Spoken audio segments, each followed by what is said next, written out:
Now we come to my favourite track on the whole album. Also inserted as a mere filler, but certainly considered much more by myself and the whole production team. This was a complete inspiration.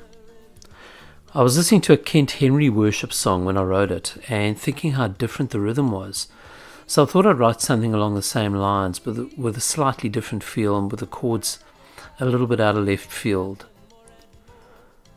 This explanation might be a bit convoluted, but with the chords, I went from the root to the relative minor, and instead of going to the subdominant or mediant, I went straight up to the minor third, but played as a major seventh. So I'll go from G to E minor and then to B flat major seventh, I then repeated the process in C. It was supposed to be a duet originally, because when the verse C to the C chord, that was supposed to be the female part. Bernie was of the mind, however, that this was totally a solo venture and wouldn't entertain any thoughts of me doing it as a duet. So as a result, once again, I had to sing my backside off. Lyrically, this was a love song to the work and divinity of Jesus Christ. From, I suppose, an observation perspective, but also very much from a personal point of view. In the bridge I put the lyrics, "Your spirit sought me out, convicted me within." I arrived late one morning and Nigel and Bernie sat me down and informed me that Nigel had done a guitar solo after the bridge, and would I listen to it to see if I liked it. Well, to my mind, it's one of the best solos, if not the best solo on the album.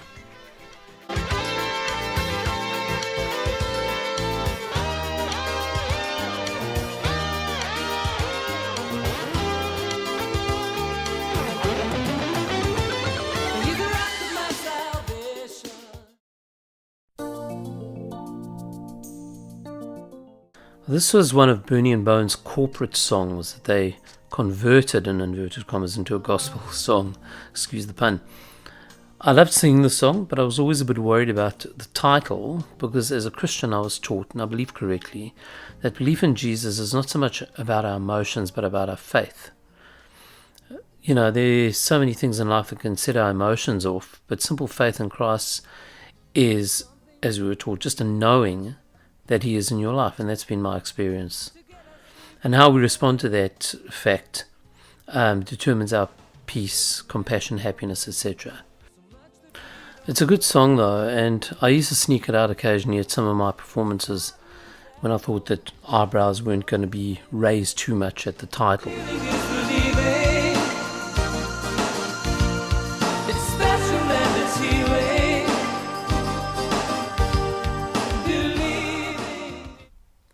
The words of his piece. This one was written about 1980-81 when I was with my band Savannah, about 12 or 13 years before Selah.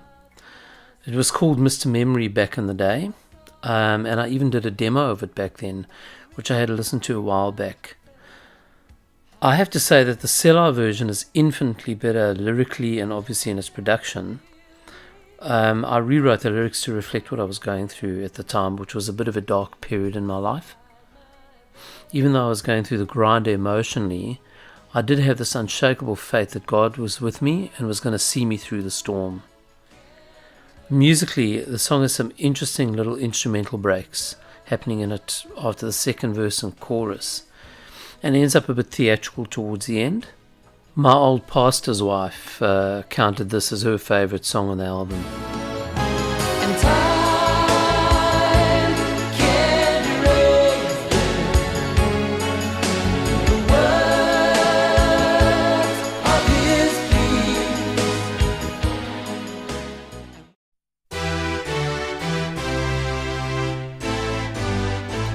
Well, Colosseum was one of Savannah's big songs, my band back in the early 80s.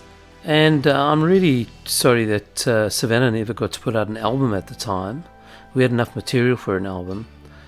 But as a result of us not putting it down on record, I thought that the song was the right kind of material and a fitting finale for this album, which is kind of a concept album, I guess. I remember Bernie sitting me down for this one, quite earnestly and tentatively asking me if we could relook the lyrics. He was a great lyricist himself, and the song benefited immensely from his input while not deviating from the majority of my writing. Kind of gave it a maturity where it needed it. Bernie had a great gravelly baritone which really lifted the song vocally in the choruses and some of the verses. Nigel once again outdid himself with a guitar solo in this one. Not ready. This road will take my life. I cried out to my God up high. Don't cry, son. You're in the car. And the last track on the album is Glory Glory, the reprise. This is like just a short snippet of the first track. And again, I was out of the studio when this was done. If I remember correctly, it was Nigel's idea. I came in one morning and they very respectfully asked me if I'd like this tagged on at the end. Oh, what a question. I absolutely loved it. I kind of finished the album off so nicely, and I thought gave it a kind of a storybook feel. Kind of like a cherry on the top. The whole process of doing this album was a really joyous experience. I remember nights of laughing so hard that you couldn't get up off the floor. And just great times. I was very happy with the result at the end of it all. We've taken it